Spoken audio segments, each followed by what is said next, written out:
be going a little bit step higher, and what we'll be discussing today is actually the frontier of this field. It is what people are focused on this year. So we, in the world of generative AI, we said this year is a year of agents and agentic AI. And I just want to give you a flavor of it.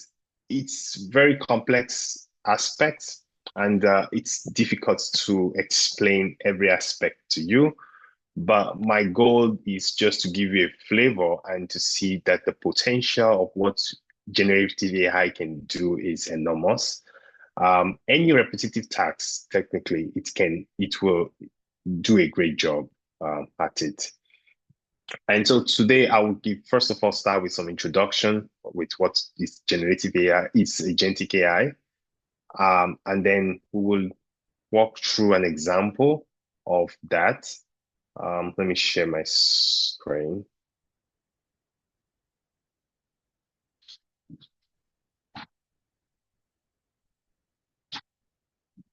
Sorry, 1 minute.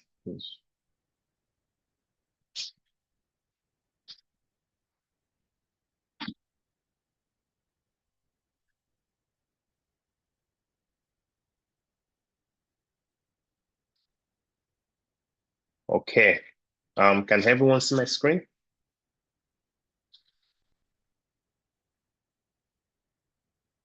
Is everyone able to see my screen? Just confirm.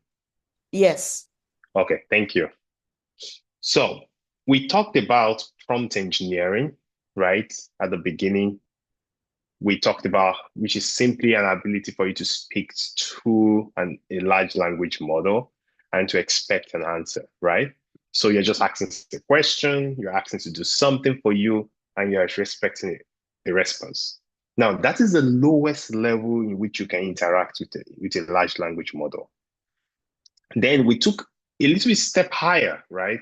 We say, okay, we know that your knowledge is limited, right? I have some material I want to be able to ask you questions about in the future, and I want to give you this architecture, which we call RAG, Retrieval Augmented Generation, for you to be able to answer questions based on the document I've provided to you.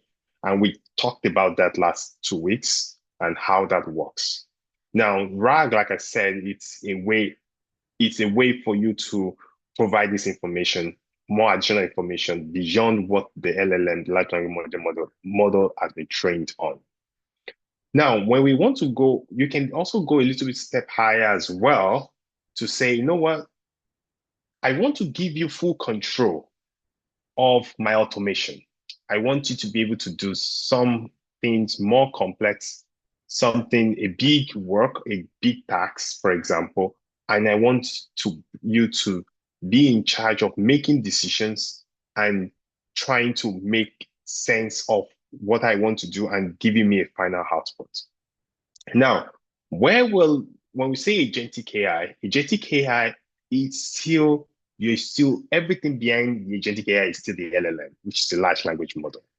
So here you are creating an agent or a system that has the ability to make decisions of its own, has the ability to interact with other LLMs. So this is a situation where you have several LLMs, which in this case, we are calling them agents, are able to interact with one another, right? The ones we've been dealing before, we are dealing with just one agent or one LLM, and we are interacting with that just one LLM, and it only has that knowledge. But what if we have several of these LLMs or agents being able to interact with each other and work, and each of them are experts in different areas, and they're able to interact, just like you would do if you were to have a business or a company, right? You will have different staff who are expertise in different areas, right? And if you have a project, you will call every expert in this different field to have a conversation on the project, and everyone will come together to execute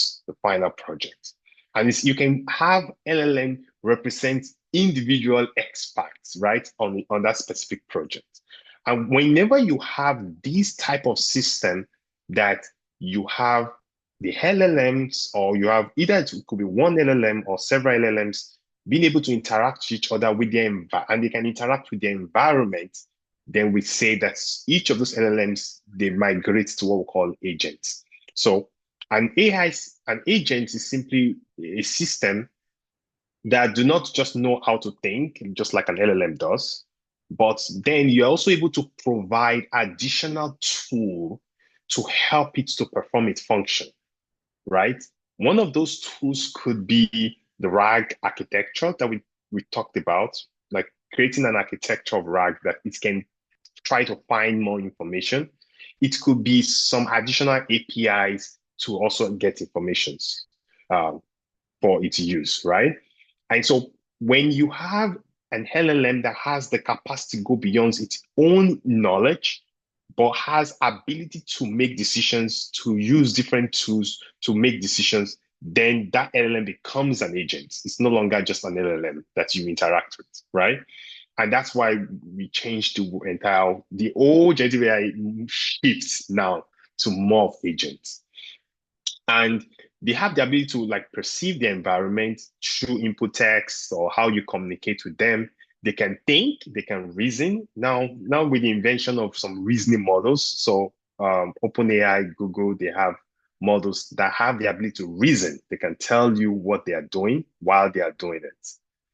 So you can have an LLM, they have the ability to also reason, just like humans, and they can act to achieve a goal, right? You are not telling it what exactly step by step what it should do, but you are telling it, you know what, this is the end goal, figure it out.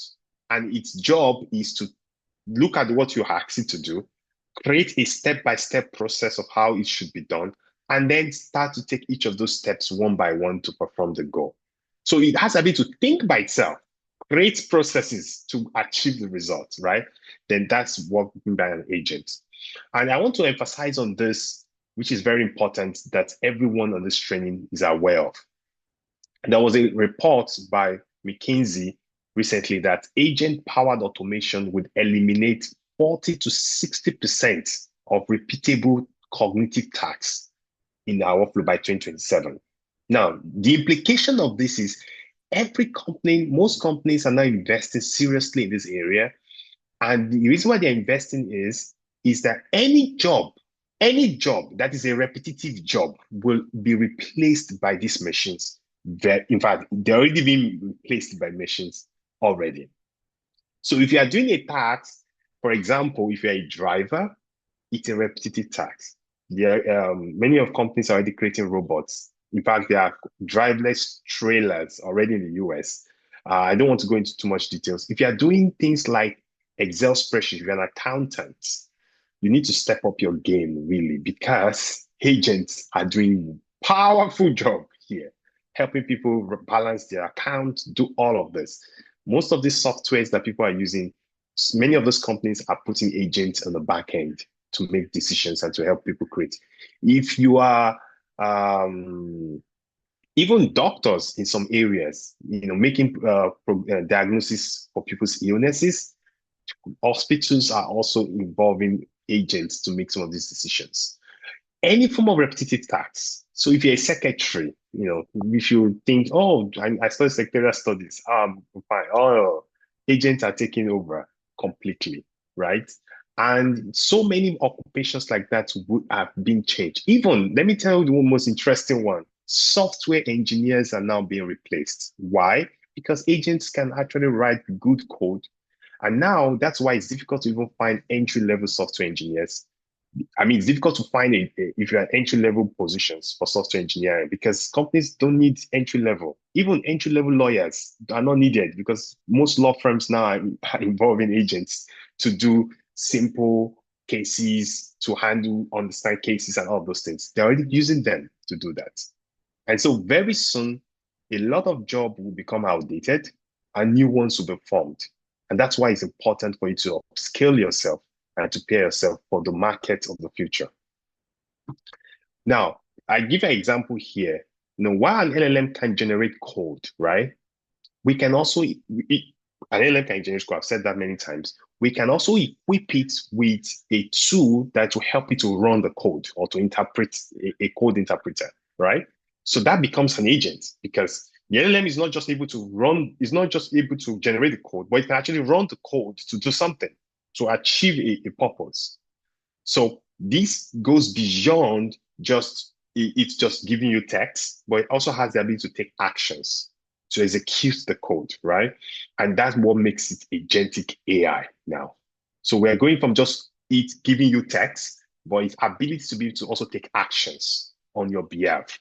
Now, some of you might be like, this is risky. How can the computer do all of this? Of course, you do a lot of testing at some point. Sometimes they make error, they make mistakes. We are not there yet, but the goal is for us to get there in a way that these computers can do a fantastic job, even better than humans.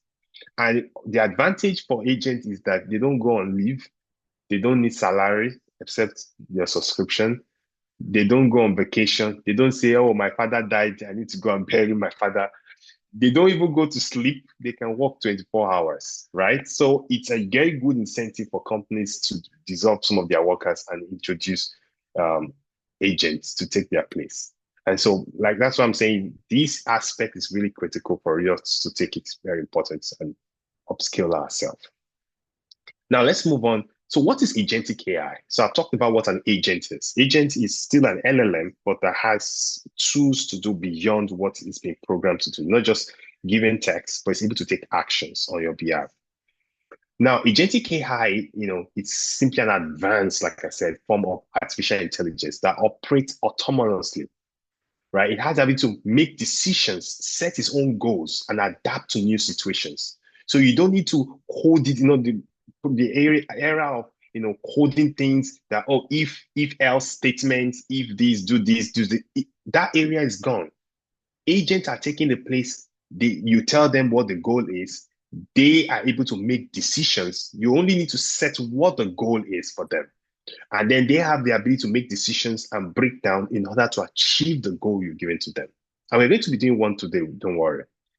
And so when we say a multi-agent system, now there's some systems that you cannot just have one agent handle, right? If, for example, you want to set up, you want something to, you want an agent that would, be in charge of your calendar, like there'll be your personal PA completely, right? Now, if you're to give an LLM tools to access your email, to be able to put things on your calendar, to be able to set up your schedule, to be able to check the weather for you, to be able to do itinerary for you, that LLM will go crazy because you can get confused quickly. You can know, which one should I use? You can mix up the tools, but we discovered that we can have multiple agents who are specialists in just one aspect of the overall task. So if I want to set up an agentic framework that is focused on being my PA, I could have 10 agents. One could be just to be in charge of my calendar. One is to check my itinerary. If in my calendar I need to travel, it books the flights, try to book my flight and all of that. Another one could also be in charge of, different aspects of the work. Is it taking so much time to verify email on SIPA? I don't understand. All you need to do is just verify. Yeah, it shouldn't take too much time. So, I could set up multiple of these agents, and then I could have one specialist to coordinate between all these agents. Let me give an example here. So you could have a supervisor agent, which we also call an orchestrator, whose job is to get the request from the user and to decide which of these specialist agents can best handle it. So, for example, I could have a system that has a supervisor that has something that's an enhancer. So, and the enhancer would be, to make improvements on my code. So maybe I'm basically writing code, right? I could create a system where I have one agent whose job is to enhance the code, to check whether it's effective, whether it's clean, whether it is optimized in terms of performance, and so on. I could have one that does research, right? that check tools, that checks libraries online, Python libraries that is best needed for the project I want to work on. So it could be a researcher agent. I could one that actually writes the code, right? That try to write it and execute the code. I could have another one that validates, that say, oh, maybe do some testing on the code, or maybe some bugs might come up and try to find what area of bugs that could be in the code. So you see, and then all of them are being controlled by the supervisor agent. Now, what I just showed here could be a whole department in a company where they have some people who are developers, some people who are testers, and other aspects. But you can have each of these different aspects by individual agents actually doing the work. And all the user needs to do is say, please prepare me a code to do this and this. Then the supervisor says, okay, we have a task. First send it to the coder to create the code, or send it to the researcher to generate what are the possible libraries that you can use. And then it gives the information back to the coder. The coder says, okay, I write the code. The answer looks at it and say, oh, no, there's an error here. You should correct it. And then the validator do some testing on the code. That is an example of an agentic AI. You see that, or multi-agent system. That is, each of these agents are making decisions and they're able to coordinate and achieve a final goal. Now, the job of the supervisor here is to create a plan. So it sees the request, say, okay, what does it need to achieve this goal that the user has given us? Okay, to write a code for Fibonacci sequence, for example. Say, okay, what do we need? Then it creates a plan. First, we need to research what library we should use. Okay, researcher agent, this is your task, take it, get me back what we should do. Then after that, it creates a plan to say, okay, the coder do this. So its job is to orchestrate and to plan the entire activities, just like a manager or a director in a company will manage the people working on that, right? Let me stop here. Any question before I move on? Based on what I've discussed so far. Any question?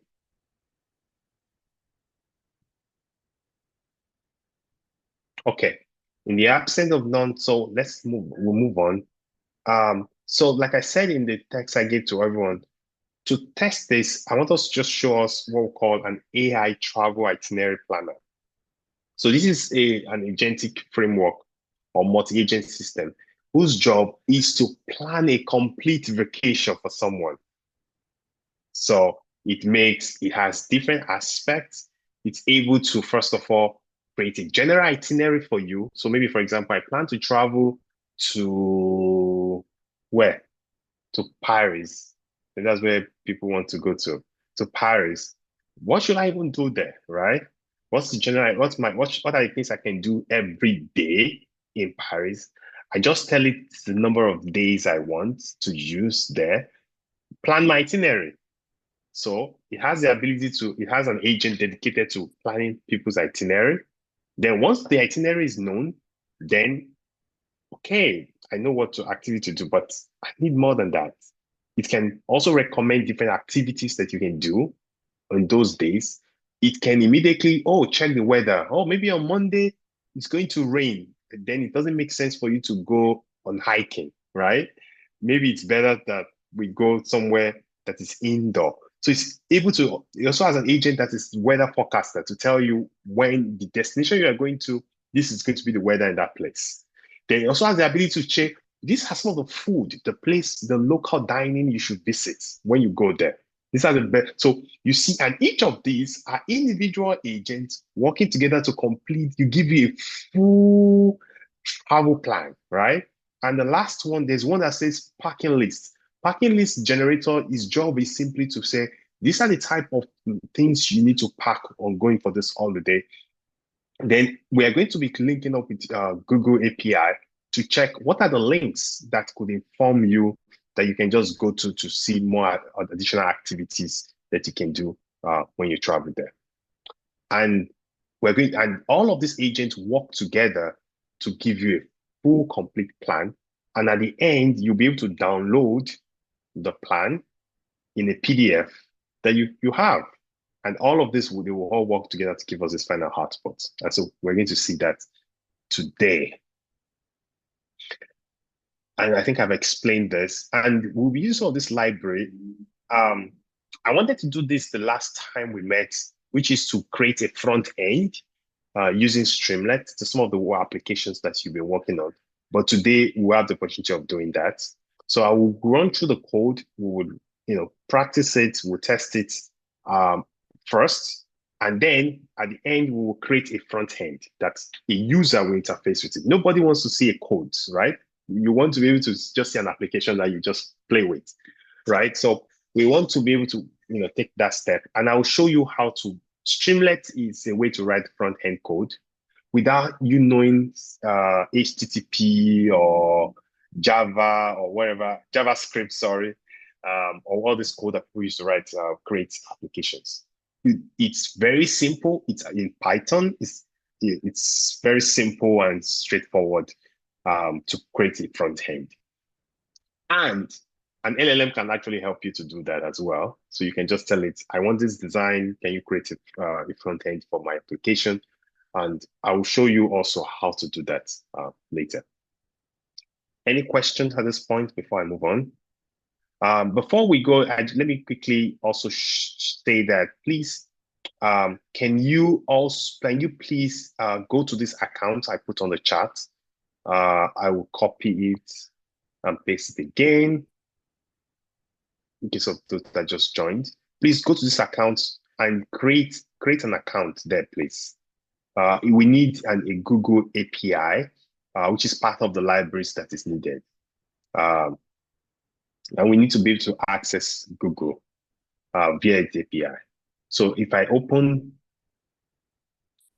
the website now, I already have an account there. So, but if you don't, I mean, most people here probably don't. So you will see when you click on the link, it shows you this. So click on sign up and then just enter your name, email, and password, and then create the account. Okay. And once you have created the account, is anyone having issues with this? Let me take some time for us to be on the same page with this.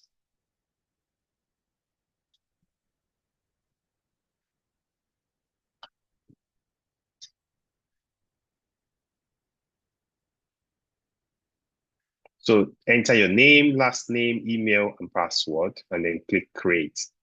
So once you do that, you can log into it. It will ask to confirm and so on. So you can confirm. So I'm logging into my own account. And I don't want you to use my own API because it will give you free 5,000 searches on Google via the API. I've almost finished using mine, so I don't want, if I give everyone to use it, then it will be, I don't have more left. So I want everyone to create theirs, and then each person will have 5,000. So which is even better, right? So then once you create the account, you can log into it, and then you see something like this. You see a dashboard.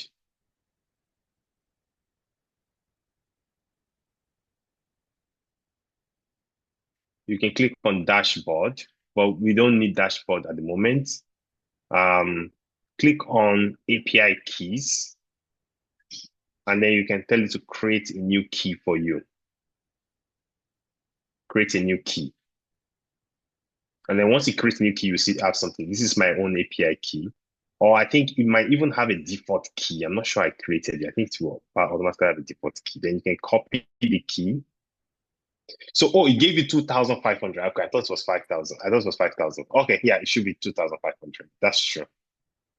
Sorry, yeah, it should be 2,500.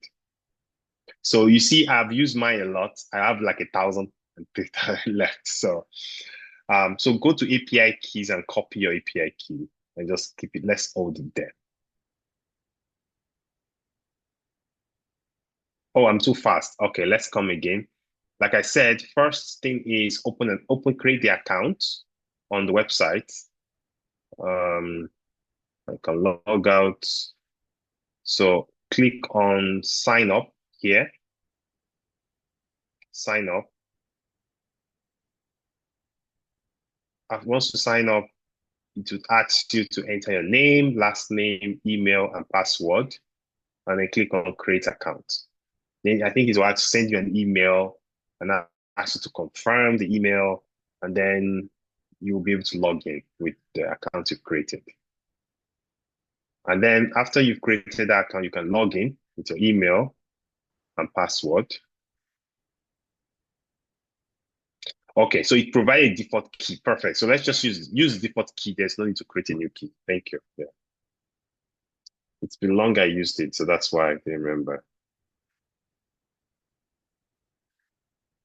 So, and then if you go to API key, it will automatically create a default key for you, like you see here. So please, if you've been able to do that, are you able to raise up your hand on the chat? Just want to know how many people have been able to achieve it. Or just say complete on the chat so I can at least, if I have up to 10 people or 15 people, I'm good to continue. Okay, I have 2 complete. If anyone needs help, let me know. 2, 4, 5, 6. Okay, I have 6, 7, 8, 9, 10. So I need 5 more people. 11.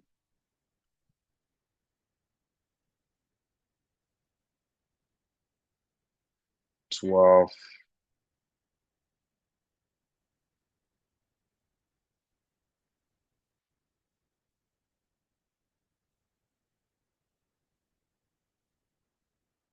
I need 3 more people to finish it.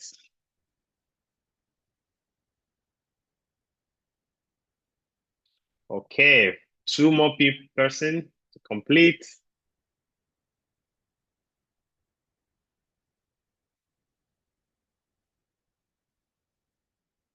Thank you. I need 1 more person, and then we continue.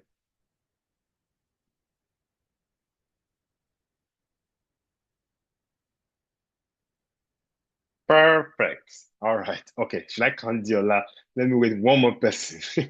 Try not to put my name for No, I won't count you, but it's fine. So with 1 more person.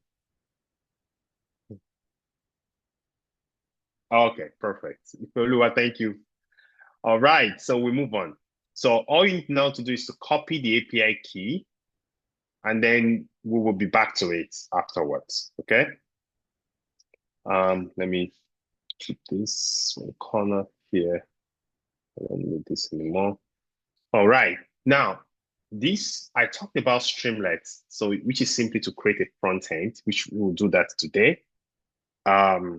Then LangGraph is the application, the library we're using to create the agents, to link up individual agents together such that they can interact with each other. Okay. So LangGraph already had the built-in libraries. If you go to langgraph.com, there's so many information there. There's so many libraries. You can connect with Finance API. You can create different things if you explore the websites. They have most of the tools available. Just see, most of these things are very easy. You don't need very high level, strong, you don't need very technical knowledge of programming to actually do them. Then I'm also using this library called FPDF. It's simply for the front end so that after the agentic AI has done all the findings and to be able to save all the findings into a PDF so that you can download the PDF. So that's what this library will be used for. And then this is simply just to save some of our API, but I end up not using it. Then the last one is the LangChain.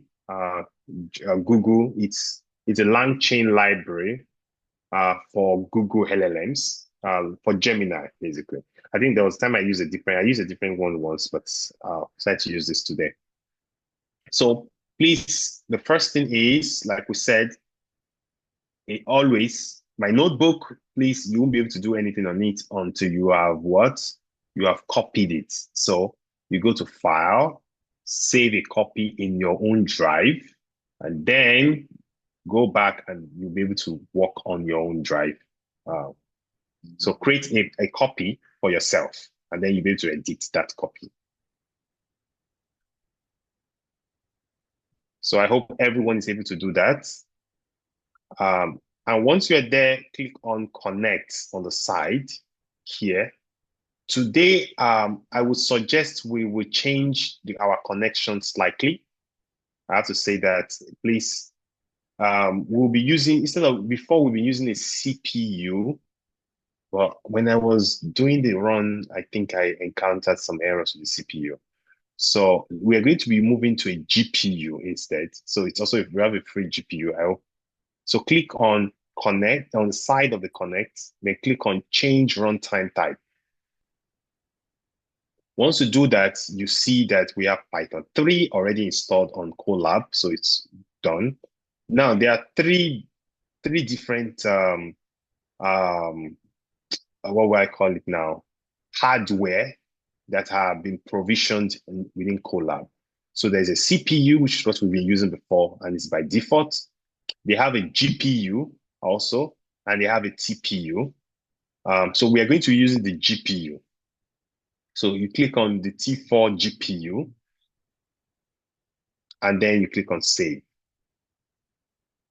And then it will activate for you. And then after that, you click on connect, so that we are connecting now to a GPU. So once again, click on the button on the side, click on change runtime type. Why do we use GPU? Good question. So GPU is, you have multiple CPUs that have been programmed to work in parallel. Now, because we will be working with agents and we're working with multiple agents running simultaneously, so the CPU are quite a bit slower and they might not, I don't know. Yeah, I think it might work with the CPU because I don't think they're that heavy. But just to be on the safer side, that's why I want us to use the GPU. Because remember, here we are having a lot, this is agents now. It's not just we talking to one LLM. We are talking to several LLMs, communicating, linking up to an API, coming back. It's a lot of processing happening. That's why. Good question. So click on GPU and then you can save. Now, if you want to run this on your personal PC later, maybe you want to work on it, it's fine. I think a CPU will work. But I just wanted to be on the safer side as well. Since if you have access to GPU, why not use it? So, right? So, but I think a CPU might work as well. So maybe you might not need to change it. Any other question? So once you connect, you should have RAM and disk showing on the left-hand side. And we have access to 1 GB of RAM. No, we have access to 12 GB of RAM. And we have access to 112 GB of hard disk space. So, which is good. And we have access to the GPU. You see, I have access to GPU as well. Any question before I move on? All right, because of time, let's move on. So the first thing is let's click on, so I think I don't have anything to run before now. So they're just information. So let's run the first one. It will install all the libraries needed. So it's installing, because I've run it many times. Many of them are already satisfied. It's still running. It might pop up that you need to restart sessions. Please just cancel it. Just cancel because it's still running. So cancel it and then it will continue. Then you might ask you again the second time, still cancel.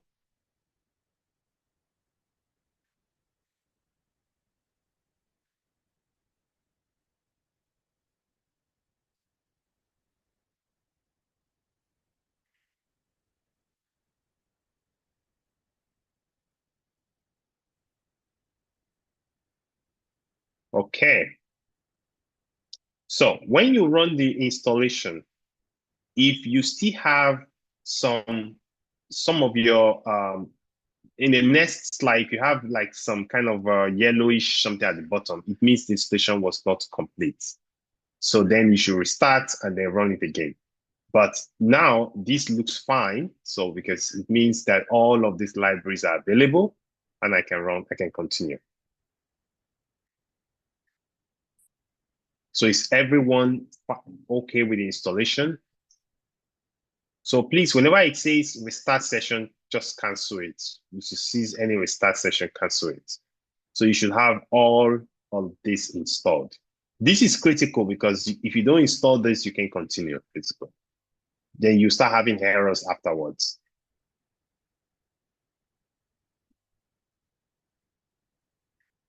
So run this. And once you are done with that, so now I'm calling the chat Google Generative AI, which is the Gemini library. And then I also have Colab. I have other libraries that I've talked about. We'll also be using the Google API that we talked about, that I told you to create one. So we'll be linking up with this Google SEPA API wrapper, which is it's like you're going to Google website and you're searching for something, right? It's the same way. This is just accessing it through API within our application. Now, the next thing I want you to do is the API you created in SEPA, try copy and paste it here. I should not be showing, you know what, I will change it later, so it's fine. But you can use mine. Okay, many of you already have mine, so but please cancel it and use yours instead. Please cancel it and use yours. Don't use my own API, please. You know what? I think to be on the safe side, let me reset it. So if anyone uses it, it will not work. Okay. So But now I'm why are we reset. using the secret? Sorry? Why are we not using the secret, the collab secret to hide the No. API key this time around? Yeah, we will use it. We can use it as well. But the reason why I put it here, you can go to use secrets and put it here as well. But because we are going to be creating a front-end application, that secret will not work because we are within a Jupyter notebook. But I Okay. didn't yeah, we'll still have to have it within the code, which I will still show you later. So that's why I just paste it here. But one option, of course, that's a good point. We can also use the secret here as well. Put it here. Yeah. So please copy yours. Just go here, click on copy on the side, and then paste it in yours. Please don't use mine. In fact, if you use mine, it will not work because I've reset it already. So it won't work. So now let me copy the new one I created, and then I'll paste it here. Put it in a string. Make sure it's in a string. Don't just paste it ordinarily. You put semicolon before it to have it to be as a string and after it.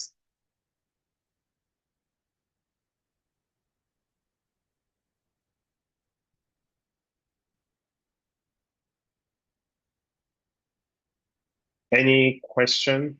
Any question? So now this is the confirmation that you've done the right thing. You should also have your Google API key connected as well. So here I'm just connecting with my Google API key, the Colab for the LLM Gemini. So I can come here, I still have my API key connected. So I come here and I have this also, like linked this up. So if you run this one, here I'm just asking, I'm invoking the LLM. So I'm calling the LLM, I'm giving the API key, and I'm saying, how are you? Now, it should give you an answer. If this gives you an error, then it's something, either your API key is wrong or you didn't configure something previously. So I will run this now and see. It says, what's happening? Oh, okay, I think it's the answered me. It's just some warnings. So here it says, as a large language model, I don't have experience with feelings, blah, blah, blah. So let me ask another question. What is agentic AI? So this is me just prompting, prompt engineering it. Ah, okay. I don't need all this epistle. Okay. What is agentic AI in one sentence?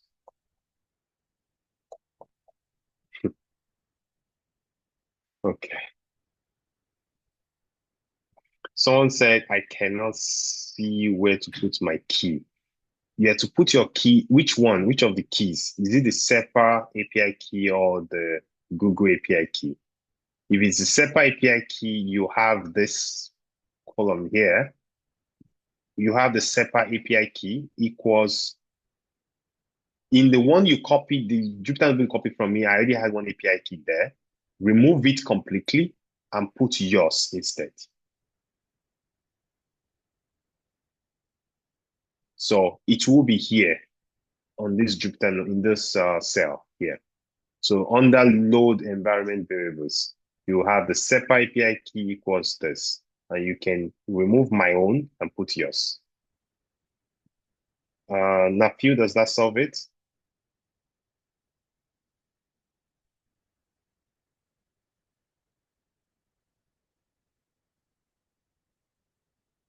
And then also make sure you have your own Google API key as well configured.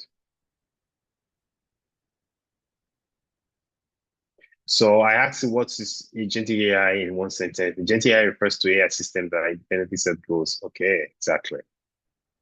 So make sure you have an answer here. If you don't, something is wrong. And this is critical because then we cannot do anything unless this is resolved. Does anyone have any question, any issue at this point before I move on?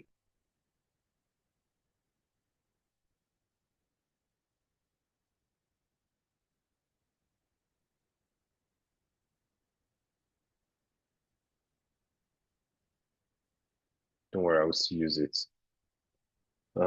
Okay. Oh, Nafiu, okay, please. What's your question? You can unmute yourself. You are raising up your hand, Nafiu.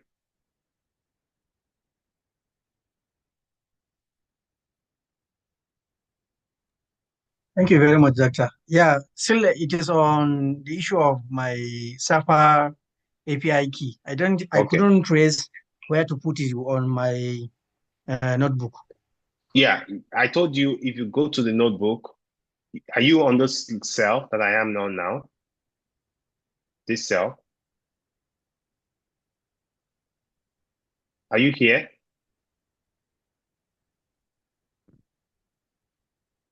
Hello? Is it Nafiu, the first okay? cell that we run? Sorry, no, we ran the first cell. The first cell was for you to install this one, right? So Yeah, you should I've done install that. this. If you've done I've done that, that. then move on to the next one. The next one after it is this one, Okay, right? let me trace it. Then you have to put it, you see Cepha API key, and then you should see this.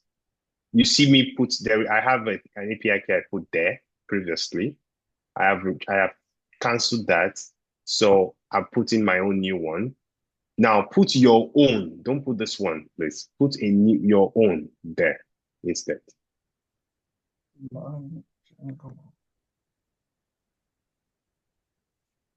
Is that okay? I'm still battling to find that line. I'm coming You're down to see. trying to find the line. It's there. Okay. You know what? You can take a picture. If you have this page, take a picture of it and post it on the chat so I could see it. Someone says they have one error. Let me see. What's the error? Yeah, because your Google API key, let me see. It says, for example, replace blah blah blah. Launching. It says secret not found. So that means you don't have the API key setup. That's why. So you don't have the Google API key setup. So I assume that everybody should have the Google API key setup because we've done that 2 times now. So if you click on the key button on your side, on the side of your notebook, there is API key. You should, if you have it empty, it means you haven't set it up before. Okay. So Oni, is this your first time of joining?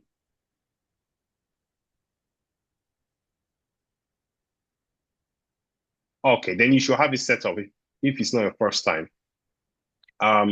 So like I said before, to set this up, you should go to Google, what's the name again? Google Cloud Console, Google Console. And you'll be able to create a new one. Okay, let me quickly go through it. If you go to your Google and just go to Google Console Cloud, Google Console Cloud, you click on it, then you open this Cloud Console. Yeah, this one. Uh, Sorry, can you hear Okay. me? Yes, I can hear you. I actually know this process. Okay, perfect. I think I replaced it. I replaced it with the The one we separate. just got today. Yeah. Oh, okay. No, so then replace it back, please. That's Okay. why. Okay. Okay. So the Cephas one is supposed to be an additional one, like an Exactly. added new secret. A Okay. new Will it be secret. called? What name would that be called? No, Okay. don't. So the new secret, sorry, the new secret, put it in your notebook here. Put it here. So the new one you Okay. created is supposed to be here. Okay. So I'm not supposed to add it to the notebook No, as no. the. Okay. All right. Yeah, so Thank the old one, the Google API should still remain in your secret. All right. Okay. All right. Thank you very Okay. much. Yeah, welcome. All right. Okay, let me see that fuse on. Oh, wait. Okay. No, no, no, no. That's not where I am. I haven't even gotten to where you're showing here, Nephew. Nephew, go up a little bit. You are, wait, you went to OS. Let me see. I think you are down, down, down, down, down, down. I haven't even reached that place yet. Like you are far, far, far down. Yeah. Oh no, you're not even here. Okay, wait, let me see that again. And then step three, LLM response generation. That no, no, no, no, no, no, no. You are on a different notebook. We are not on the same notebook, unfortunately, Nafi. So Nafi, go back to my Google account. You will see the title is multi-agent as well, but I think you probably copied the wrong one. If you go to my Google account, you will see this called multi-agent. That's the one you should copy. So you are copying the wrong one. I assume you already copied it maybe many weeks ago, Yeah, that's and what happened. I've changed it. I So I don't know. just I'm did, not aware. I'm not aware. yeah, yeah. You're only supposed to copy what I tell you to copy. So you don't copy in advance. It's okay. I will now copy the new So one. go back there and copy the new one. Yes, please. That's why. All right. Should I restart the session after running because asking? Yeah, please don't restart. Just say no each time it asks you to restart. Just say no when you are installing. All right, we have a long way to go, so please, I need to move on. Try as much as possible. This is important because every other thing will not run after this if this is not solved. Okay. Now we want to start to create agents for our travel AI travel itinerary planner, right?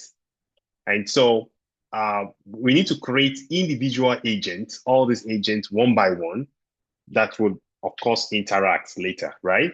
So let's create, how do you then create the agent? Let's see. It's simply just create a function. But before we create the agent, because we're using LangGraph, which is a library to create agents, remember, all these agents needs to interact with each other, right? But remember, each of these agents are LLM on their own. So we need to create some form of class that will take information from each of these agents, where every of their outputs from all of these agents will be stored. So it will be like an interaction between all the agents. All the agents will have access to the output of all other agents within within a framework, right? And so we are setting up that framework and we put it as a class. So it's called a graph state, or the state of the graph, of the interaction. So here you see I have preference text, I have preferences, itinerary. This is where it's going to store output from different LLM, but it's going to be a complete class that every LLM can access each time. And it's like um, it's like their own personal app, right? Between all the LLMs to interact. So that's what I'm creating here. I'm creating like an app where all LLM can put their output, get what the question is, and communicate with each other. So it's called a graph state. So we're creating that here first, which is important. So I'm running this. Please make sure you run every part. Now, the first agent I'm going to be creating is an itinerary generation agent. So this agent is responsible for creating your day-to-day travel itinerary based on the preference you've given to it, right? So whatever you're giving to it in terms of what your preference is, where you want to go, how many days you're spending there, how many of you are going, your destination, how much your budget is, all of that, it will take those preferences and its job is to create some itinerary for you. And this is me creating a function that simply defines that agent. So you see in the prompt, it says using the following preferences, create. So it's using the state. You see, this agent has access to the state, the graph state, which is what we created here. So which is where it's like we can call it the agent apps, the agent app, or I don't know, or their meeting place, or where they get information, right? Or where they interact, basically. So that is what is going to put as the input, which is the state we've created. And then it's going to use that information to find what the preference is. You see, it's calling the state, and then it's only trying to find what their preference is. So the preference is going to be saved here as preferences, as a dictionary. And then there's some text based on what you give to it. It's going to also add that as well. So you see that information is provided in the prompts. So it's saying, using the following preferences, create a detailed itinerary. And then I put all the preferences there. And then it says, include sections for each day, like dining options, downtown, time, and all those information. Give me a full itinerary of how my travel should be. And then you see me call an LLM and give it the prompts, and then it will output itinerary and all the information it was able to gather. So that's a complete agent. So the agent now has a job, knows what it's doing, and then it's able to output its response. So this is the itinerary agent. Now we're creating the second agent. Let me run the itinerary agent. So I'm running the itinerary agent. Then let's run the recommend activity agent. So the activity recommendation agent is simply, like I said, is to find unique places that you can visit based on your preferences, right? To tell you, place you can visit based on, whether you like to go to museum or you like to do hiking or you like to go into the forest, whatever your preference is, to find different activities that you can be involved in. And it's also looking at the states as well. So all of them interact through the graph states. And it's saying, based on the following preferences and itineraries, suggest unique activities. So it also has access to the preferences. It also has access to the itinerary. You see, the itinerary is provided by itinerary agents. So it's taking what itinerary agent gives to it and also your preference to make suggestions on recommended activities that you can do. You see how these agents are interacting with each other now based on the states. Now, and then its job is the entire prompt goes through the LLM again, and then you have the output. So we are done with recommend activities. So please run that. Now, the next one where we will use our Google API is useful link agents. So what are the possible links, or blogs that tells me more about the place I'm going to, right? And that's the job of this agent, to give you different links, credible links. This is doing the same way you are traveling somewhere that you have never been before. What will you do most likely? You will go on Google, you will type that, oh, I'm going on this place. Tell me something about this place on Google. And then you start clicking on different links to see what's available there. So that's exactly what this agent is doing. It's a human being getting what your preference is, or not a human being, but some computer getting what your preference is, and then it's using our Google API, you see, that we created to do Google search. And then it's able to gather different links that will be useful for you for your travel. So let's run that as well. Then we have another agent called the weather forecast agent. So the weather forecast agent, it forecasts what the climate would be at the destination that you are going to. It also gives you some natural language summary of things you should pack, like umbrellas if there'll be a lot of rain or sunshine, and so on and so forth, right? You can make this weather forecast API even more sophisticated in the sense that you can connect it to a weather API. So there are a lot of weather API. If you go on LangChain, they have some weather API that will link you up to some that will give you the actual weather. This one is guessing, so I have to put it out there. It's based on the knowledge that it's been trained with. So I'm not giving it external information here. But if we want to make this more robust and more real time, yeah, we can connect it with some weather APIs. But some of the ones on LangChain, I think, has some form of payments. You might have to pay, subscribe for them. But of course, if you're doing this for a business, it's something you can as well do and add the API to this and make this more robust. Then the next one is the weather forecast is predicting temperature, precipitation, your advice for your traveler. There's some places you should not go because there's so much rain or there's flood and those things, right? Gives you that information. The next one is the parking list agent. This helps you generate a comprehensive parking list for your preference. What I think you should park, right? Based on your destination. What I think you should have in your bag.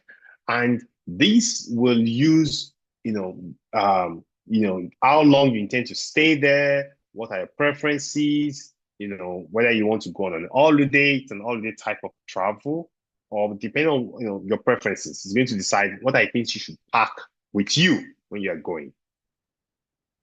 Then if you're interested in what's the culture there, what's the type of food that I will be exposed to, right? What are the blend of food that is good there? What are the local restaurants that I should go to? All of that information will be handled by the food and culture recommender agents. Did I run the last one? Oh, I didn't. I haven't been running this. Okay, let me run the weather forecast, the parking agents, and the food agents. Okay. So this will, for a trip, it will tell you what your preference is. Its job is to suggest local dishes, popular local dishes, and recommend dining options for you. It will provide important cultural norms, etiquette tips, right? For you to understand the culture of where you're going to, right? And this is very useful, especially if you're going to a place like in East or Middle East that you've never been to and you don't understand the culture. So this will guide you on what you should be aware of. So now we've talked about how many agents in total that we have. 1, 2, 3, 4, 5, 6. So we have 6 different agents working towards one goal to create a full itinerary, full information about your vacation. Now, before I move on, any question? Let me take one pause. Any question? Make sure you run each of these agents and you have them. Make sure you run it, please. Any question? Okay, I think that part is pretty straightforward. Now let's coordinate. Let's bring down all the agents. Now, all the agents are, for now, they're standing on their own. So what is your error, please? You have to post the error.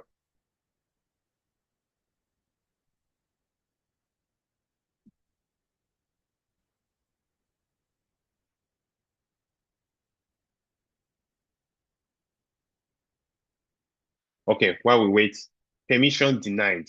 You have to take a snapshot. I need to see where you are running. I cannot just decide or know what the error is. Permission denied, it's a lot of things. Okay. Now, let's wire all the agents together now. Let's connect them so that they can all interact. Because at the moment, they are still on their own, right? And to do that, LangChain provide these libraries that we can use. So the first is we create a workflow where we put in our graph state, right? And connect to workflow. And then each agent in the workflow will be a node. I will show you I created a graphical representation of this. Will be a node in that workflow. So we are telling the agentic wherever that this is how I want the whole thing to connect each of these agents. I want the generate itinerary to work first because I need to know what my itinerary is before I can know what activity I'm doing and all other aspects, right? So I say the generate itinerary. Here I'm adding the agent generate itinerary as a node to my workflow. And then I'm adding recommend activity again. So all this, I'm just adding each of my agents. So this is just adding the agents to the workflow. And then here is where I am now setting how they will all connect with each other. So here I'm starting that my entry point is the generate itinerary. So I want that to be the first center point. Now, once generate itinerary is done, it gives the information to the next agent to recommend activity. After recommend activity is done, it gives it to the next one, and so on and so forth. So you see, they are going in an order. And here I plotted how the flow will look like. So you see from start, when the user gives the information, it goes to generate itinerary, to recommend activities, and so on and so forth, up to the end. So it means that my query, my question, or wherever I want, will go through each of these agents. Now, I can change the pattern. I can say, you know what? I don't want them to follow each other like that. I want individuals. Maybe I want them to run in parallel. You can do whatever you want. You can change how this hedge is created. So I could say from the generate itinerary, I want each of these to connect directly to generate itinerary. So I'll just copy this and put it on each of them. Each of them will connect to itinerary. And then each of them will go to end. I can do that so that from generate itinerary, they all go to each other. They do what their work is, and then they end.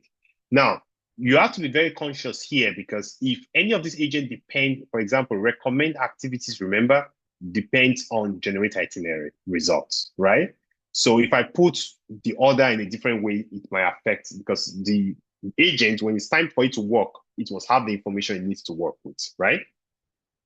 But for now, just for simplicity, let's do it like linear like this. But you can change the order, you can change how they interact with each other. So this is creating a flow of how information will go through each agent and how they will interact with each other. There are different ways, of this flow. There are different standard structure. There is one that I showed you before where you have a supervisor and then you have individual worker or agents working through that. There are this type I'm showing here. You can follow any pattern you want based on how efficient and what you want to do. It's fine. Let me go to Sukomi's error. Let's see.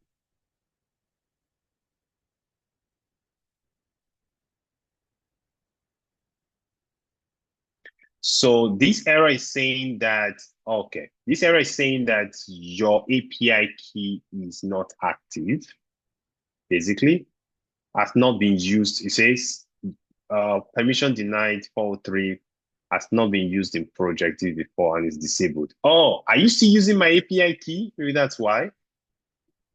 Because I changed it. So you might need to create a new API key or make sure you have an API key.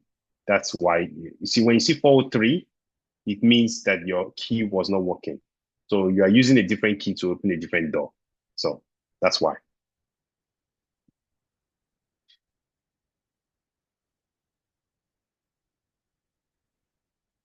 Okay, I hope I'm able to address that. So all you need to do is make sure you have your API key configured here, and you you can create the API key that I have here on Google Cloud Console. I think I've showed it many times already. All right, so now we have our full flow of our agentic multi-agent system. So we have different agents working on different aspects of my heart, and they will be working together in a simple fashion. All right, now let's do something, right? Now we have the agent, let's try it. So now it's time to run our graph. So we need to provide it what our preferences are, right? It doesn't know what our preferences are. So as a user, so here I've created an example input for you, but you can change it. So let's say I want to go to, I don't want to go to London. So please, this is time for you to dream, okay? Where can I go? Where can I go? I want to visit, Monaco. sorry? Monaco or Namibia. Namibia. Okay, thank you. Namibia. Okay, so what month do I want to visit the place? Let's say I want to go there in December, and I want to use I want to use 10 days. And let's say it's a vacation for I and my wife. So number of people, two, it's a romantic holiday. How was my budget? I don't care. I think you know what? Let's do mid budget, or let's say luxury. Yeah, let me spend all my salary on her. So let's do luxury. Uh, so I told it to include romantic dinners and scenic walk in the travel. Okay. So you create your preference, and then here, what I'm just doing here is just to print out. I want you to print out the conversation or the output so that you'll be able to see it in real time, right? So that's what I have here. So let's do that first. So if I run this now, oh, my graph is not defined. Oh, wait, that means something. Oh, I didn't run this. Wait, I think I did. Okay, now it's running. So running graph. Let's see. So the first thing we're going to see is going to output what my itinerary should be if I was to spend 10 days to Namibia. So it will take some time because now it's running through each of the loop. It's trying to find information. Each LLM is working, connecting with the API and getting information and communicating with the next one and so on and so forth.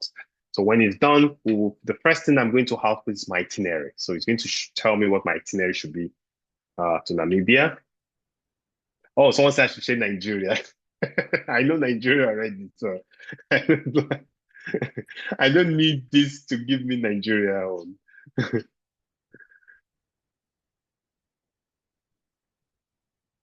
So while it's running, anybody has any question? Oh, perfect. So it's done. So the first thing it did is give me my itinerary. It says, okay, for 10 days, your day one will most likely, it says, here is a detailed 10-day luxury romantic itinerary for Namibia in December, designed for two people, keeping in mind your preferences for romantic dinners and scenic walk. Overall consideration for December in Namibia. So it's telling me things I should be aware of. One is the weather. The weather, December is summertime in Namibia. Expect hot temperature that's between 40 degrees or 104 Fahrenheit. Oh, wow, that's hot. The crowds, December is a peak season. Book accommodations are well booked in advance. There's wildlife viewing in Namibia. Malaria is also a thing. So you're at a malaria risk. So make sure you consult your doctor. So you see, giving me full information. The road condition is not great. It's like this guy knows I'm coming from advanced world already, even though I didn't tell it. But anyway, you can of course inform me that you are coming from so place and you're going to so place.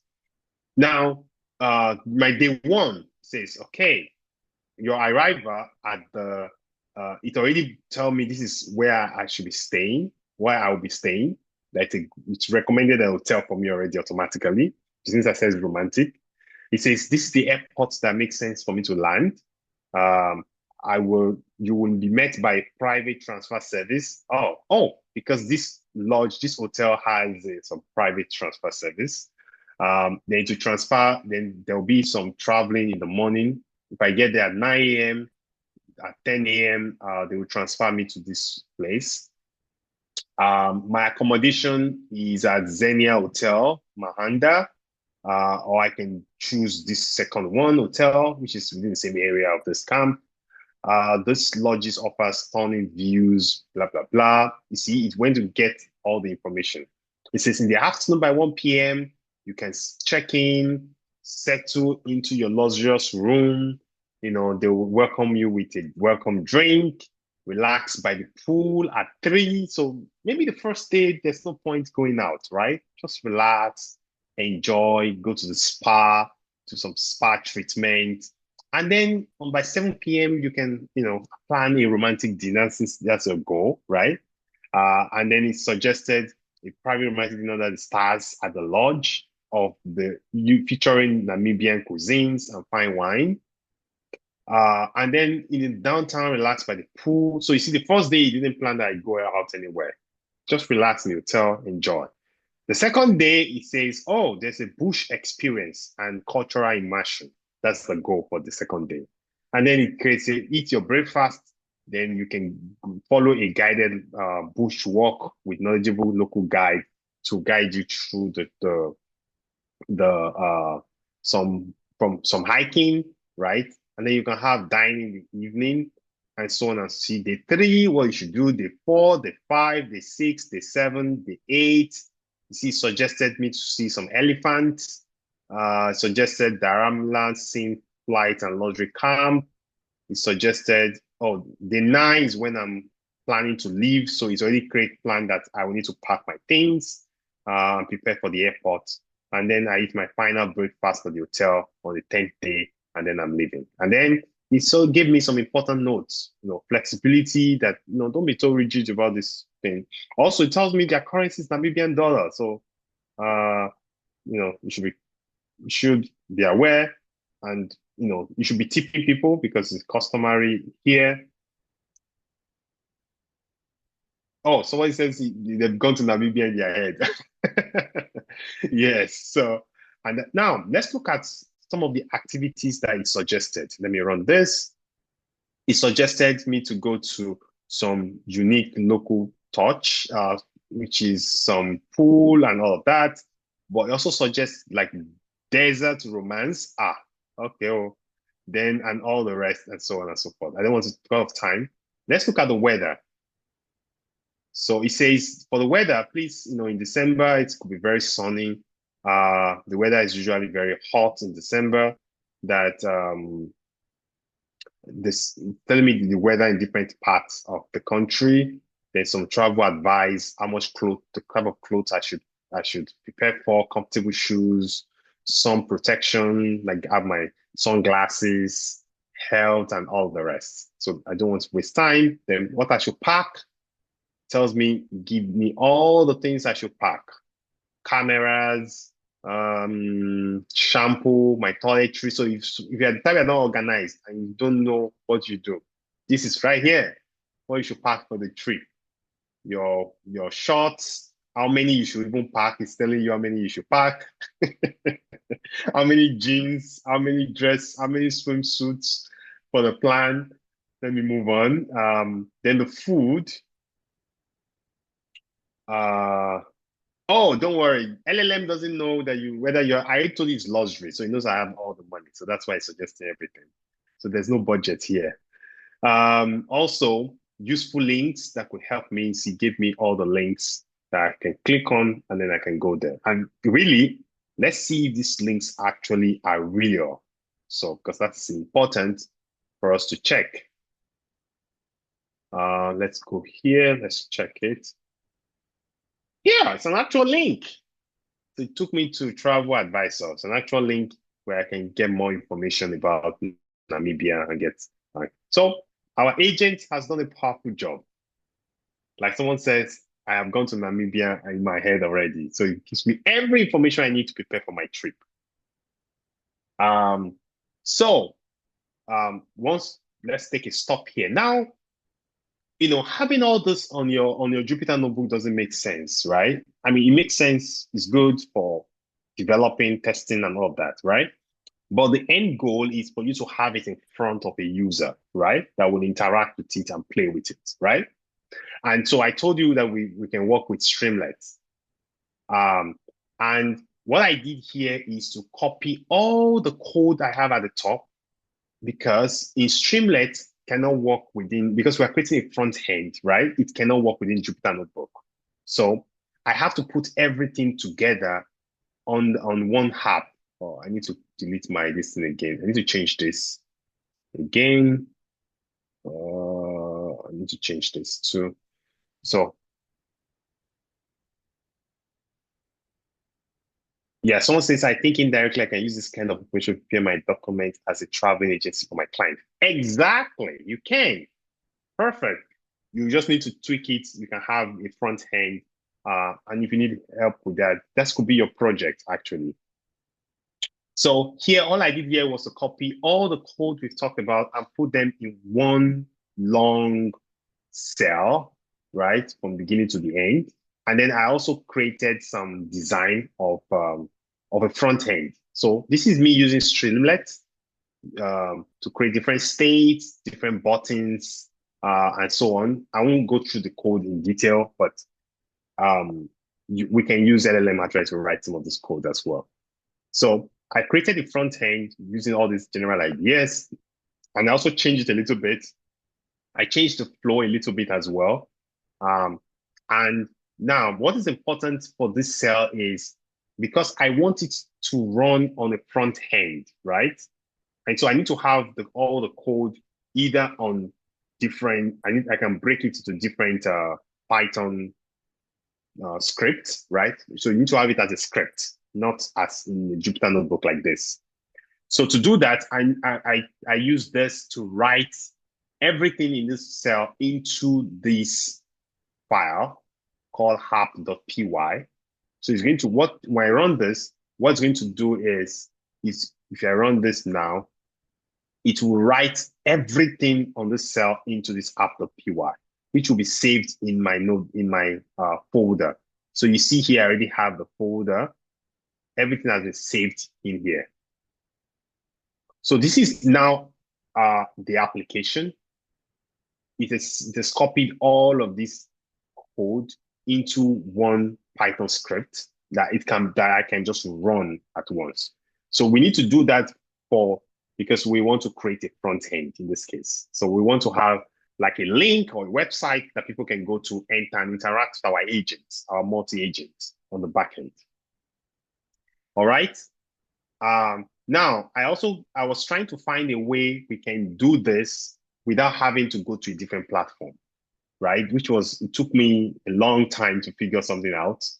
But finally, I found something that works, and we can actually we can productionalize, or we can put into production code basically, and that people can interact with. So you will see how I don't want to go through the code, but when I show you the front end, you'll be able to see. So you can also run it as well.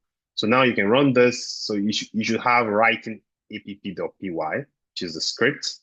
And then after that, I want to install, there's this application called Local Tunnel, which will help you to create a production.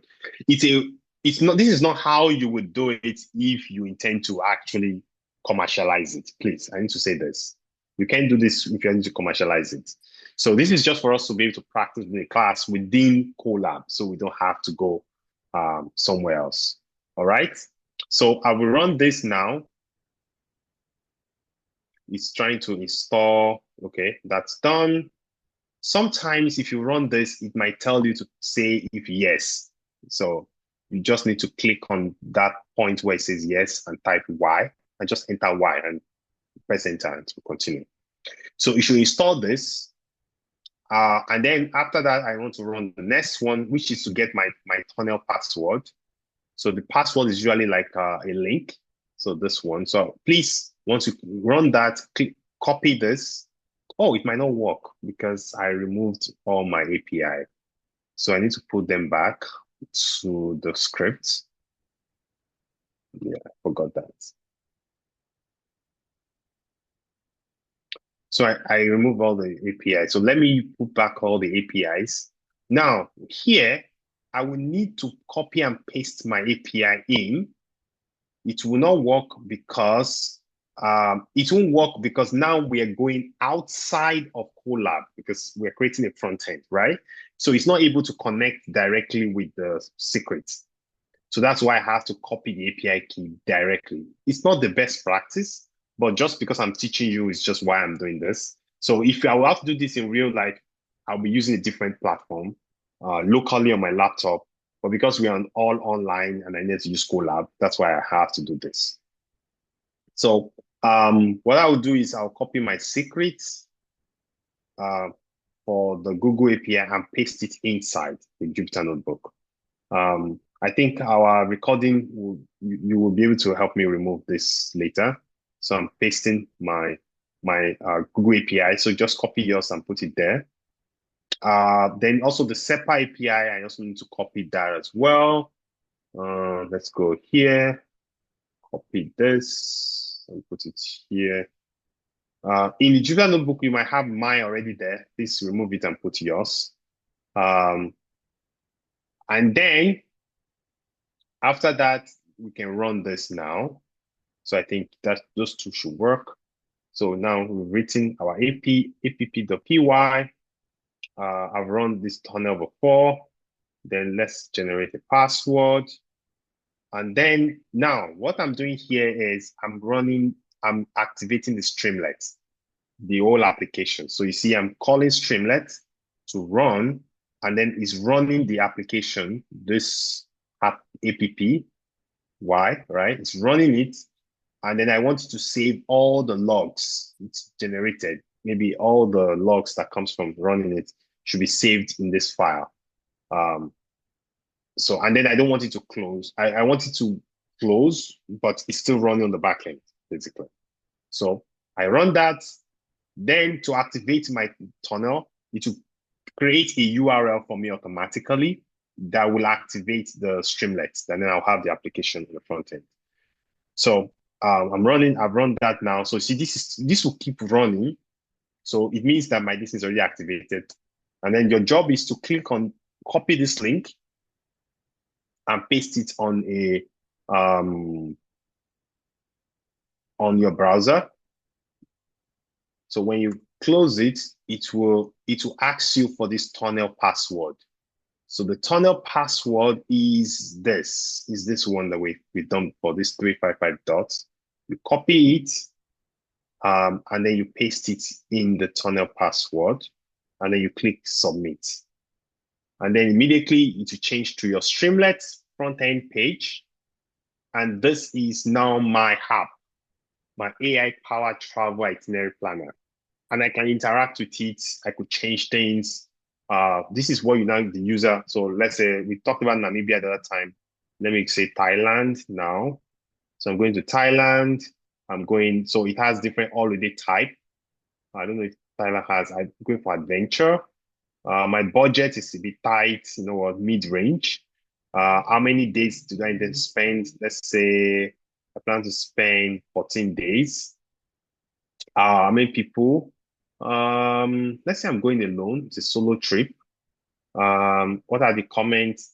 Any other information? So let's say I can say, oh, I am traveling from US. What other thing? I am anything you wanted to know about, right? I I enjoy wildlife, wildlife adventure. So any other additional comments you wanted to be aware of to be able to make your plan, you put all of that here. So now I've put all of that, and then I click on generate itinerary. So it runs, it's generating all the itinerary. I know I'm moving very fast, but because of time, I just want to run through. Then once I'm done, then we can go through errors people are experiencing. I can go through it again. But I just want to show you how everything works. Perfect. So now it gave me a full itinerary. It says, okay, here's a detailed 14 days adventure itinerary for Thailand in January. Oh, I told you it's January. Okay, I didn't change that. Designed for a solo traveler coming from the US. You see, it picked up that information. What a mid-range budget and all of that. So he told me, oh, I should book my flight from US to Bangkok, which is where I should be going. I might need visa, US citizen enter Thailand for tourism purpose. Oh, he even told me some visa information that could help me if I'm a US for US citizen.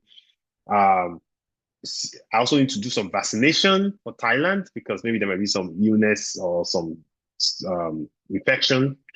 Also travel insurance. I need to get travel insurance. What are things I need to pack? All of that. I need a SIM card locally. Then he give me what my itinerary should look like. On day one, he assumes I'm traveling from January 1st. So my travel date is US. Travel the first day I'm traveling from US. He assumes any city. Then he tells me, oh, my flight will take between 18 to 24 hours, including layovers. On the second day, I will already be in Bangkok. And these are the things I could do the first day, the second day, the third day, the fourth day, and so on and so forth. I don't have time to read it. You see, also, it's giving me how much restaurants will cost as well, and how much the budget, because I told it I don't have luxury. Remember previously, because I said it's luxury, so he didn't care about the amounts, just suggesting fancy things. But now I said, oh, my budget is tight, so tell me, don't give me things too expensive. So you see that it's giving me prices of things that are within mid-range as well. Departure, dining, it also gave me a budget breakdown. Wow, this is great. Estimate per person how much I may spend to spend on flights, how much I might spend locally there, domestic flights, maybe because where I'm living might not be exactly where the flights to Thailand might be. Accommodation, how much it cost me for 12 nights between this amount. And they told me, oh, this is the amount I should be preparing to spend between $2,300 to $4,050. And notes. Now, that's the first one has worked. Then there are also additional information I might want. Oh, can you suggest activity? I just need to click. So I already designed all this front end. So I click on it. When I click on it, this will activate the activity recommended agent, and that will start working. What's happening? Okay. Oh, it's running. So you see activity suggestion. It's giving me all I just need to click on it. I can fold it, and then I can say, I want weather forecast as well. Weather forecast agent is working now.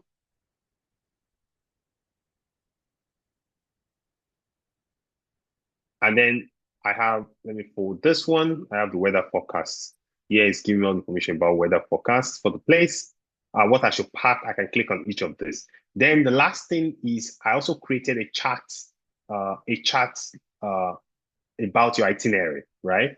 So if you have some additional information, you can chat with the chat bot to ask more information. So for example,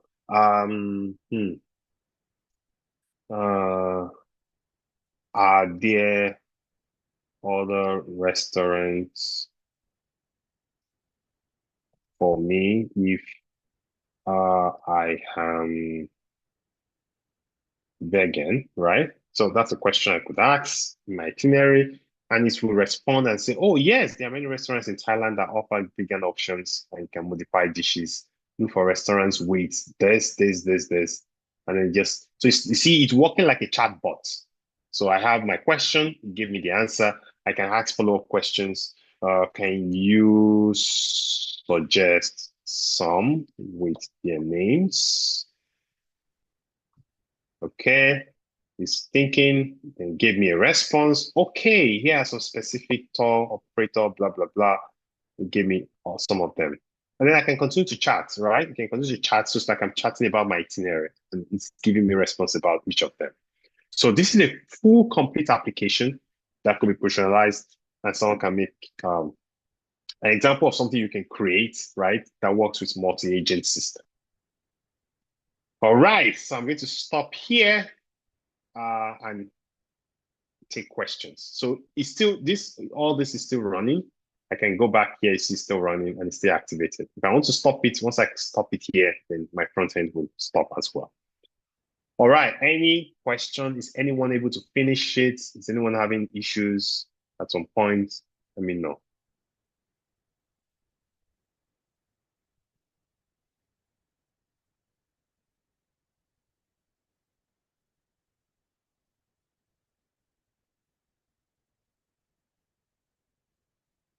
So, Eh, my first okay. question is, yeah, thank you so much for like, I'm able to, is running. So my Okay. first question is, with this running, does it mean that one will have to keep this Jupyter notebook running on this computer for you to keep working? Yes, like I said, this was just meant for this class. So this Okay. is just for development, right? And this is not the ideal way if you were to commercialize, if it's for an actual business, right? So if it's for an actual business, we need to put the entire code in a cloud where it's going to be running 24/7. So, and then people can always access it anytime. So to be in some cloud, maybe AWS cloud or something, that will provision all the CPU, all everything into it, and it will keep running 24 hours. And then when a user asks a question, it just connects directly to it. It's ready to go. It works. And then come feedback. So, but this is not the ideal way. But because I don't want to take us to a different platform, and it's just going to be all a mess. So I want to just keep to Colab. That's why we're using this approach, just for you to see how it works on the test. Okay. Thank you. Good So point. does that also mean that, for instance, if you want to put it for production, I'm just going to put the app dots file, like the Python file only, and neglecting Yes. all of that file? Yeah, you don't need all of that file. So if you want to do this for production, you will need to copy the APY, and then you need to have, they will create like a Docker file for you within the cloud. And then you will be able to run this streamlet run with the name of the file. As long as it's running in the cloud and it's active, your app will also be working and be active as well. Okay, okay, thank you. Because I'm planning on how to modify the code and then probably create a project out of it and put it on GitHub. So that was what I was asking if probably I'll need a cloud service to be able Yeah, to if you keep it want running. to, it depends. If you just want to have it as a project and put it on GitHub, then you don't need to provision it. Provisioning Okay, it means that you actually have a business and you have users that will keep using it all the time, right? Then that's when you need to extend it and to say, okay, I need a cloud service um, to provision and undo all of that. But if it's just like a mini project and have it in GitHub as part of your GitHub repository, then you don't need to do all that. You just need to test it. You can use this approach to test it and show it works. And if it works, you're good. You can then put the code in your GitHub. okay, thank you so much. You're welcome. Mm, Any other question?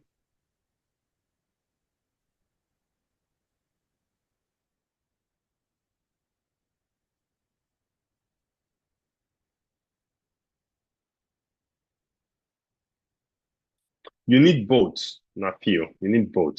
So because we also use the Ceph API key to access Google, to be able to do Google search. So that's why we need both. Um, when you say what differs, I don't understand your question. If you can unmute yourself to ask the question.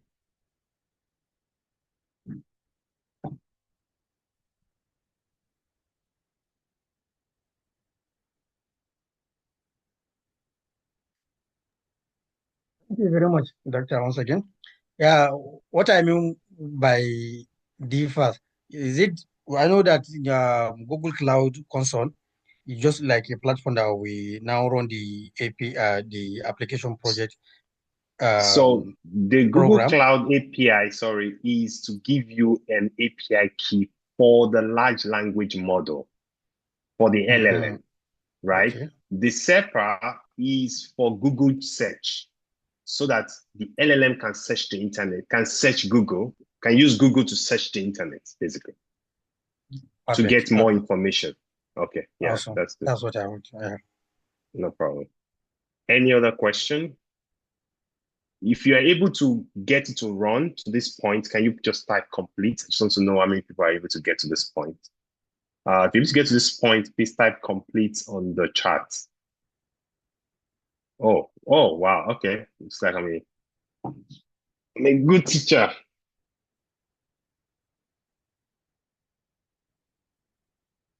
Okay, I have how many people now? I have 4 people who are able to get to that point. 4 out of 24. Okay, that's a failure. Okay, I want to make sure I reach half at least. Who is able to get it to run to this point? So while I wait for people to respond, your assignment for this is to now imagine. So I'm not going to be giving you a specific task. Think about a project. Think about something, maybe your work, your place of work, your business, or whatever you do that you want to automate, right? It could even be your own personal life, and then create a project around it. The chat is open for you to ask questions continuously. I didn't get it to that point. Then let me know where you are and where I can help you to continue, Rachel. So your project, and once you complete this and I go through it, then you are qualified and you've done the other assignment as well. You are qualified for a certificate of completion. If not, please don't call me for a certificate of completion. So we will give you 2-3 weeks, or I don't know. Diola, how much time do you think we should give them? I know this is a lot of work, so I don't want to give them very short time. Yeah, I think 2 weeks is okay. Okay, so we'll give you 2 weeks. After that 2 weeks, if you don't submit after that 2 weeks, then forget about certificate of completion. So, but if you're able to submit all the 3 assignments with this and with don't give me exactly my code back, 0. So think of something new, different from travel itinerary, right? Think of something, there are many things that you work on that is, repetitive, but you can use my code, of course, just change the prompts based on what you want the agents to do, right? If you need help with how to compose the prompts, use LLM. Ask it, oh, I need an agent to do this. How should I write the prompts? It will tell you, it should show you. So you have all the tools. Also, many of the errors that you guys are having, you can ask an LLM to tell you what you should do or why you have that error. So you don't need to always, any small error you are posting on the. I'm not saying you shouldn't do that, but I'm just telling you that there are other avenues that you can get answer quickly, right? So if you run something and you see an error, copy it. That's what I do as well. Copy it and put it in the in your LLM, either on ChatGPT, and to tell you what's wrong. I do that. In fact, when I was creating this front end, that's what I did. So can you help us drop the recording early, please, so we can rewatch it? This is more advanced than previous class. I agree. Of course, our expert on recording is here, so I'm sure he's hearing us, and he will try his best to get us ready as soon as possible. What else do I want to say before? So you can like I said, yeah, you can always use LLM to check what might have gone wrong. You just need to copy the code and copy the error and tell it fix this error, or what is wrong with this error, or why do I have this error? It will tell you. So please use it as much as everything to help you. The work of the future, right? The work of the future is actually depending on how much you can use LLM to do basic stuff to help your life easier, basically. That's one. Two is, if you have a project that you think you want to do by yourself and you just need some guidance, some help, please use the chat. Write me through the chat. Please don't write me directly. I won't answer you. Just use the chat because I also want other people to benefit from it, right? So use the chat and I can guide you step by step there on if you want to work on it. Now, if you have a project maybe for a business specifically that is more advanced and you want to do more like production, and you want my consulting or you want me to do it on for you, yeah, please contact me as well. We can talk. When I say we can talk, you should understand what I mean by we can talk. Okay. Yeah, I'm open to also assist in that aspect as well. Any question? Any question? Oh, yes, there are two more, but they are out of scope of this class. I put it there because even though one of them might not run completely because there's some issues with it, the other one was some ideas I had about something else. So, but I decided to put it there because you guys can benefit from it. So, but they're outside the scope of this class. Thank you, Blessing, for raising that. Any other question?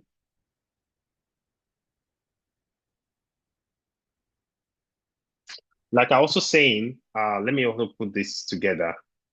One other thing I can do, you can do for the Streamlet aspect, like I was saying.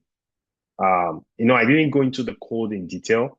Something you can also do is you can write the code in pieces like this, like I had here. Sometimes I do this very often. I mean, sometimes I don't want to bother myself. You can copy all the code that you've done. Maybe you created an idea and you have all the agent together and you're thinking, how do I even put the front end together? I don't know anything about front end. I am not a programmer. I have Yomi here who is an expert in that. I know nothing. So what I do most times with Streamlet is I simply just copy all my code. Let's say, for example, let me do something simple. So let's say I have this, I want to create a front end for this generate itinerary agent. I could just copy it and go to generative AI. Let me see. Let me see if I have log in here. I think I have my chat GPT. Do I have it open? I'm not sure it's okay. Open AI chat GPT. Okay. Okay, perfect. So you can just go to chat GPT, give it the code and just say, given the Python code above, creates a well-designed front end with Streamlit that will work with this code. Now, doing this the first time I know it work, you have to iterate it multiple times, change some things, but it's a good starting point for you to create a code that does front end. Now, it says to create a well-designed front end with Streamlit to interact provided Python, we need to set up a basic blah, blah, blah. Okay. Then it gave me the code. So you see, it gave me the function, and then it automatically creates what the front end should look, the code, how the front end will interact. So you see, it says the title of the application will be an itinerary generator. I can enter my travel preferences as an header and so on and so forth. So it gave me the full code to create a front end with Streamlit. I don't know. You see, that's it. And then it tells me how to run it. So I need to install Streamlit, of course. And then I can just copy this code into an app, copy this Streamlit code into an app.py, a app.py, and then I run it as a batch file within my terminal. And I have a complete application. Easy. Of course, there could be some more enhancements. You can talk to generative AI to create those enhancements, to help you with those enhancements, and so on and so forth. So that's what I was talking about, that, you can rely on it, but of course, sometimes it's not always correct. So you can always cycle back to it and say, oh, you made this mistake. Can you correct it? And you can just keep doing that. So forth. So that's one aspect of creating code that you don't know, right? Still have my front end. Oh, there's a connection error. Something break. Okay. Someone says, please, can you run us through how you create the application against, okay. So here, it's simply from here. If you go down, I need to know where you are, but because I have everything already, from this Streamlit interface part, just run, if you run each cell, you'll be fine. So run each cell down. So run it to this point, run to the last. Once you run the last one will give you a URL, this URL, copy it, okay? Copy and paste it on your terminal. When you paste it on your terminal, it will, oh, okay, it's not working anymore because I need to rerun it. Okay, let me do it all over again.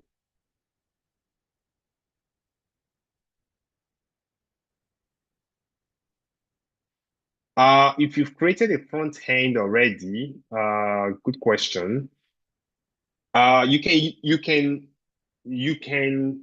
put your agentic framework with all other front end application. So it does not necessarily have to be created with Streamlit. The reason why I use Streamlit here is because it's very easy. It's Python. It's straightforward. But if you have like some HTML coded, or you have JavaScript that has been created, you can combine it. Now, how do you combine it? I have no idea because I don't know JavaScript and I don't know HTML. Okay. But I always know that if you give that to an LLM to guide you, give it the HTML and give it the code and say, can you put this together and help me put it? I'm sure it's going to help as well. I hope I answered that question. Okay, so let's go back here. So I need to rerun this again because I think my app went down. So just run this, run this, run this, run this, run this, and run the last one. So the last one will give you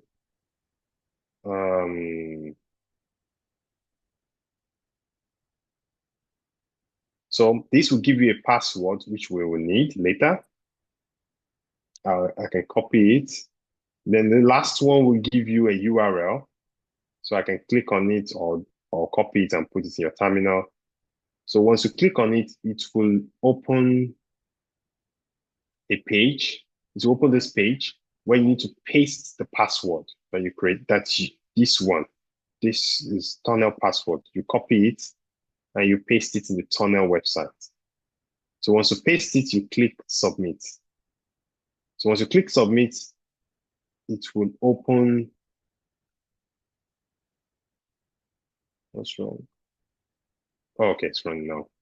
It will open your Streamlit front end. See, it's open my front end Streamlit now. That's it. Rachel, I hope that answers your question.